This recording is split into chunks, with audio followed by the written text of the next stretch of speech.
After landlords sued, the Justice Department tries to defend the new CDC eviction moratorium. I'm Tony, and this is Real Estate Investing and Landlord News. Alright, so I have an interesting article for you today, and it's going over what the Justice Department is doing to try to fight the lawsuit that's coming from landlords against the new CDC eviction moratorium. But before I get into that article, go ahead, hit that like and subscribe button, maybe leave a comment down below, and let me know what you think of this eviction moratorium. I'm going to work to keep bringing you articles just about it and about other news that's of interest to landlords. So, this article, it comes from the WashingtonTimes.com, and it says, Justice Department defends new eviction moratorium in court over landlord challenge. Yeah, it's really indefensible. That's the problem, okay? It's unconstitutional. It's an unlawful order. The Supreme Court has already expressed their opinion of it, yet they put it in place anyway. So I don't know what the Justice Department is going to accomplish through this. Hopefully the landlords, they emerge victorious and this thing is struck down as soon as possible. But let's see what the article says. The Justice Department defended the Center for Disease Control and Prevention's revised evictions moratorium this week, telling a federal court that the highly infectious Delta variant of COVID-19 warrants longer protection for renters unable to pay their landlords. President Biden and Congress allowed the eviction moratorium to lapse last weekend, but the administration, under intense pressure from the Democratic left, has since moved unilaterally to renew it in order to prevent millions of tenants from being evicted. Unlike the prior blanket ban on evictions, this one applies only to areas of high concern regarding the spread of COVID-19. The Supreme Court refused to block the moratorium in June, noting it would lapse at the end of July. Justice Brett M. Kavanaugh, though, warned another extension would need to come from Congress, not the executive branch. Well, it did not come from Congress, and it did indeed come from the executive branch. In fact, it came from the Center for Disease Control, who, as far as I know, does not have the authority to stop evictions from happening. Okay, so since when does the Center for Disease Control have power over property rights? Okay, this is not something that they were ever given the authority over, but now suddenly they have this power and they're not willing to let it go. So it has to be struck down by the Supreme Court or by the federal courts as soon as possible, or our basic property rights are just gone forever. The trajectory of the pandemic has changed dramatically as a result of the highly contagious Delta variant. The 7-day average of daily new cases is now 89,976, nearly a seven-fold increase over the rate when the Supreme Court ruled on June 29th, the Justice Department said in its court filing. New evidence suggests that the Delta variant is more than twice as transmissible as the original strains. The CDC's move after the original moratorium lapsed last month has prompted frustrated landlords to go back to district court in a new filing this week, arguing the High Court's order from June should be enforced and urging the judge to block the newest moratorium. Yeah, they throw the number of cases and all that in there, right? But that's not important because, one, the CDC doesn't have the authority to issue such an order.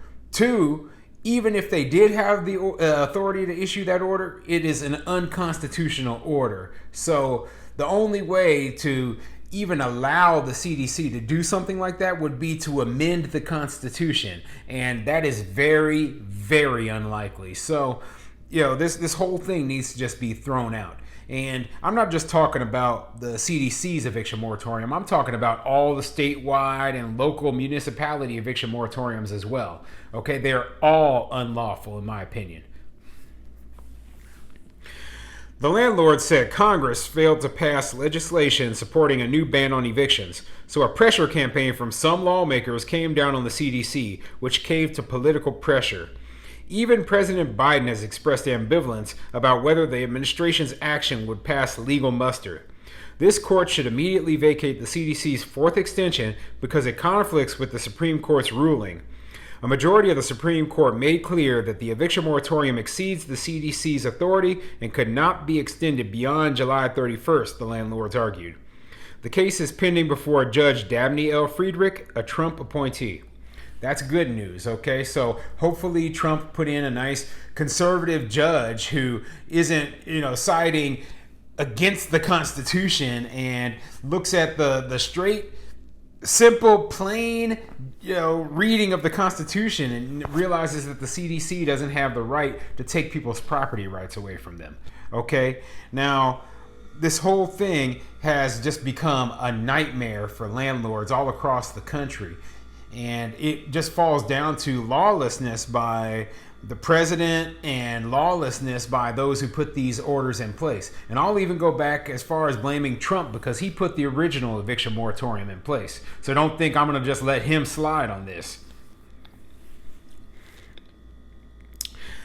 In June, the Supreme Court voted 5-4 to leave the eviction moratorium in place. But Justice Kavanaugh, though he voted with the majority, leaving the moratorium intact until July 31st, said he thought the government had reached too far. He said he did not move to strike down the moratorium immediately because those few weeks will allow for additional and more orderly distribution of the congressionally appropriated rental assistance funds.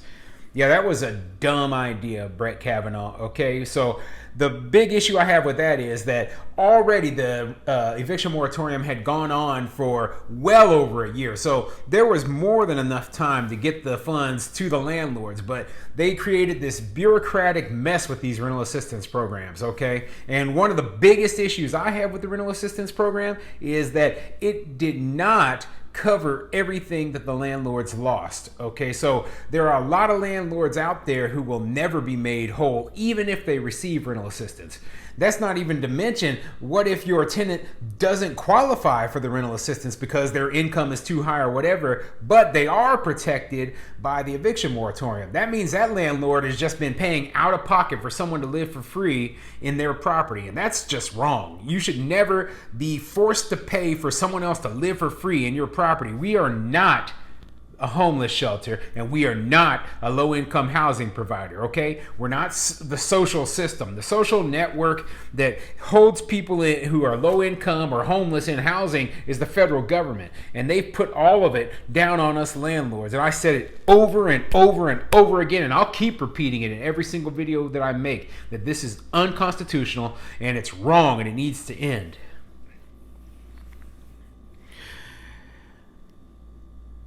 Justice Amy Coney Barrett, Justice Neil Gorsuch, Justice Samuel Alito, and Justice Clarence Thomas would have voted to strike down the ban on evictions immediately. The Center for Disease Control and Prevention has extended the eviction moratorium 4 times since last year when the pandemic hit. It prevents landlords from evicting tenants while the order is enforced, even if the tenant can't pay. The moratorium was first issued in September under former President Trump, but the government has continued to renew it during the following months, even after coronavirus vaccines have been widely distributed and other parts of the economy have begun to recover. Property owners across the country, including struggling mom-and-pop operators, have been asking the nation's courts why landlords are expected to take a financial hit while non-paying tenants are protected by eviction moratoriums. And that's a good question. Why are landlords the ones being targeted? And the only thing I can come up with is that it's about votes. It's about, getting as many votes as possible. Landlords make up the minority, and tenants make up a much higher percentage of the population. So they are so anti-landlord that they are blinded by the fact that, a majority of landlords are small mom and pop landlords. They own 1, maybe 2 properties, and they're just renting them out. They're not trying to lose their shirts, trying to support people living for free in them.